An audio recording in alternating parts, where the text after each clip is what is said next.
Dans le cadre du mois de la francophonie au Bénin, l'auditorium du Centre culturel français a servi de cadre hier samedi 14 mars à la diffusion sur écran géant du film Lumumba réalisé par le cinéaste haïtien Raoul Peck.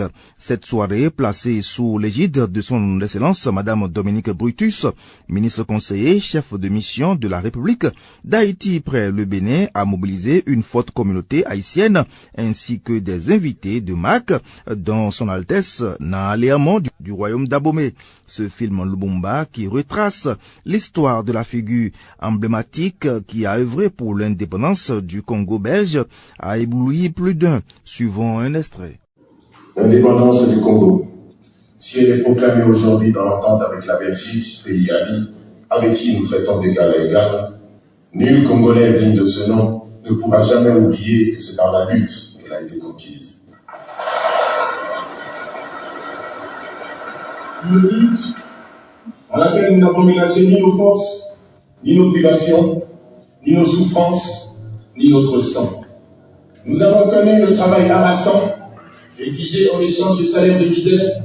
Nous avons connu les ironies, les insultes, les coups que nous devions subir matin, midi et soir parce que nous étions des nègres. Vive l'indépendance de l'unité africaine. Vive le Congo indépendant et souverain. Pour la chef de la diplomatie haïtienne au Bénin, cette histoire nous révèle une vérité limpide et éternelle. Madame Dominique Brutus.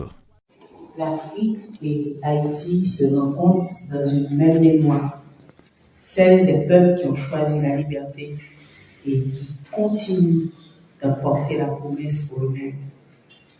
Cette histoire nous rappelle une vérité simple mais essentielle.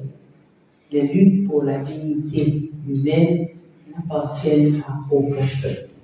Seules, elles appartiennent à toute l'humanité.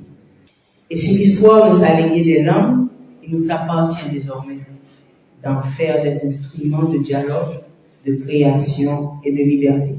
Au nom de l'ambassade d'Haïti au Bénin et à l'occasion de la Journée internationale de la francophonie, je vous remercie. Quelques invités nous livrent leurs impressions au thème du film.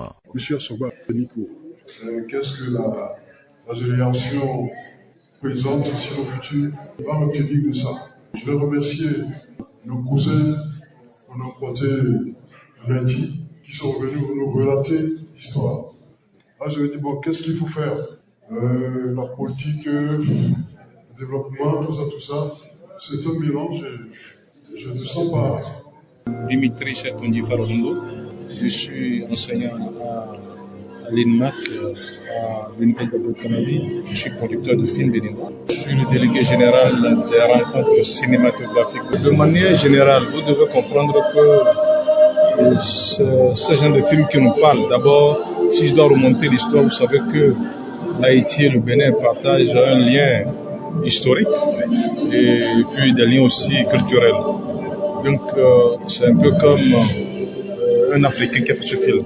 Donc, quand on parle de l'Haïti, moi, je le retrouve en plein en Afrique. Et ces gens ne font que restituer la mémoire. Et c'est dommage qu'entre Africains, on n'a pas pu s'entendre sur l'essentiel et qu'on s'est tout le temps livré. On a tout le temps donné l'impression aux autres que nous-mêmes, nous valons et nous ne pouvons pas prendre notre destin en main. On s'est toujours laissé manipuler. Vous voyez que c'est entre eux-mêmes les mêmes frères. Quand ils disent pas même ça, c'est pas même père, mais c'est entre frères qu'ils n'ont pas pu s'entendre sur l'essentiel pour conduire le peuple. Et en laissant les autres les manipuler, parce que le barbarie auquel on a assisté, c'est dommage. Et c'est pour cette raison qu'aujourd'hui, ce qui se passe, l'Afrique doit pouvoir se revoir rapidement, se reconstituer et s'entendre sur l'essentiel et ne plus jamais accepter ce genre de choses. Quand vous voulez vous accaparer de vos richesses, vous devez aussi avoir la volonté de négocier, mais pas la brutalité. Mais on a toujours compris que les impérialistes ont toujours obtenu ce qu'ils veulent en Afrique avec brutalité, avec manipulation, ce qui est dommage. Donc, mes frères africains, réveillons-nous, il est temps.